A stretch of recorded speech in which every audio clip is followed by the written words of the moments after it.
So, friends, it is now very clear that the philosophy of the person who created Bitcoin, Satoshi Nakamoto, uh, wa- was very clear.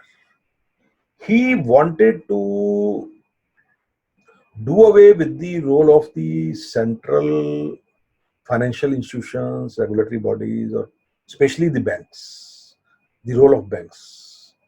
So, why he created in 2008? Because 2008 was the time when economic meltdown happened, and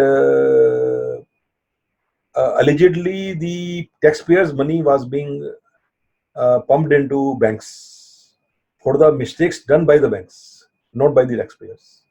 So probably he was not very happy with that situation, and he really wanted to create a currency or a medium of transacting uh, business through a digital currency which is free from central authority, free from banks.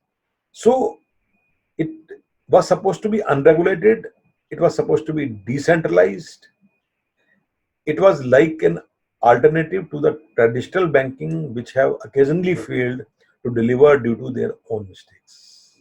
So the research says, and some of the comments which are there in the research paper published by Satoshi Nakamoto, it looks very clear that he was very critical of these banks, and especially the taxpayers' money being used in these banks to bail them out during the meltdown.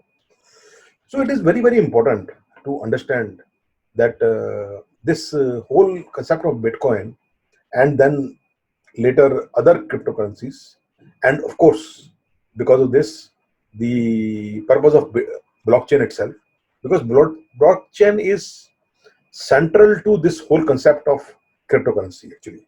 So you cannot talk about blockchain without talking about cryptocurrencies. So you cannot talk about cryptocurrency without blockchain, and you cannot talk about blockchain without cryptocurrency. So they are so intertwined with each other.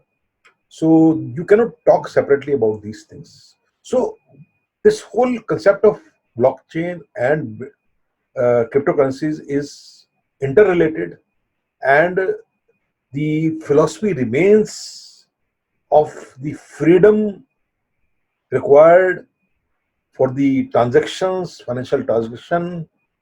The people want the kind of digital currency which are free from the need for trusting a single authority which can make mistakes, which can collect your private data, which actually may not be accessible, and where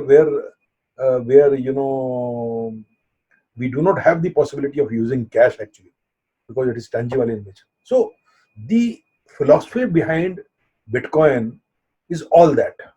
It is not you cannot say that there is one philosophy. So there are so many dimensions to this philosophy, and if you understand this philosophy, then you will understand the concept and purpose of blockchain as well as cryptocurrencies, and especially Bitcoin. Now let us talk about the impact on economics of Bitcoin. So what is the economics of Bitcoin?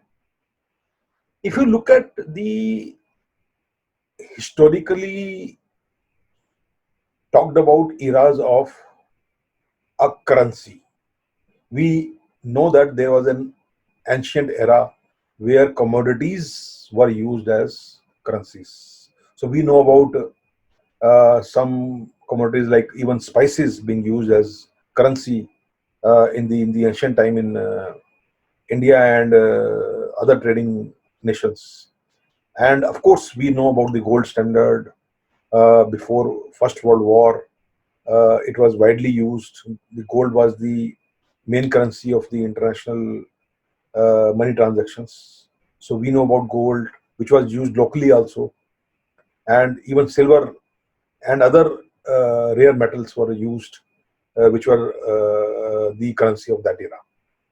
But then after Second World War, especially, uh, the era of politics-based currency started, and that was the biggest political power, and that was US, and of course the US dollar, which was its currency. So it have dominated after post World War II on political consideration and the strength of politics of US. US dollar has dominated the world standard for currency and world standard for international payments. So in the foreign exchange market of today, almost 80% of the share is of US dollar, even today. So this political based era was characterized by dollar economy and free floating hard currencies of the world in a dynamic foreign exchange market, where constantly there are fluctuations, manageable fluctuations among different hard currencies, which are under free float demand and supply. When we are talking of the Bitcoin, we are talking of the cryptocurrencies, we are talking of a totally new era where politics and commodities does not come into picture. First of all, it's an intangible currency. It's a digital currency, and it is based on mathematics. So here, this whole trust factor, the whole verification factor, the whole decision making, and the procedure and the record keeping is all mathematical in nature. So what is happening is that now we have entered into an era where neither commodities nor politics drive the basis of currency.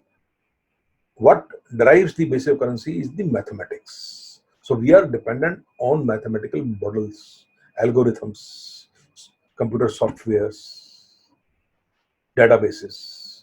So these cryptocurrencies, the common of which very common, we have something like 2000 cryptocurrencies. So in this math-based era of new currencies, which are called cryptocurrencies, which are based on cryptography, that's why they are called cryptocurrencies. And there are almost like 2000 different types of cryptocurrencies. But the most common which are here are Bitcoin, Ethereum, Litecoin.